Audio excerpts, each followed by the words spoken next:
দূর দক্ষিণে নদীর শান্ত তীরে, যেখানে বাতাসে মিশে থাকে মসজিদের আজান, যেখানে রাতের নিস্তব্ধতা ভাঙে কান্নার সুরে, সেই পবিত্র মাটির নাম চরমনাই। এ যেন এক ভূমি যেখানে মানুষ ভুলে যায় পৃথিবীর কোলাহল, ফিরে পায় নিজের হারানো অন্তর। দিনের আলোয় কোরআনের বয়ান জাগায় জ্ঞান, রাতের আধারে তওবার অশ্রু জাগায় আলো।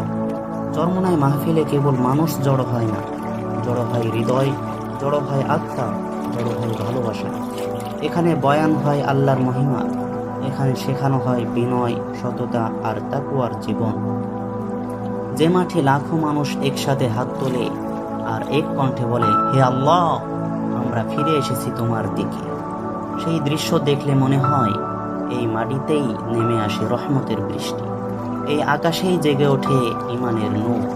চরমনায় মাহফিল কেবল একটি আয়োজন নয়, এক অন্তরের বিপ্লব, এক আত্মার যাত্রা, যেখানে প্রতিটি অশ্রু হয়ে যায় দোয়া, আর প্রতিটি দোয়া হয়ে যায় আরশে আজিম।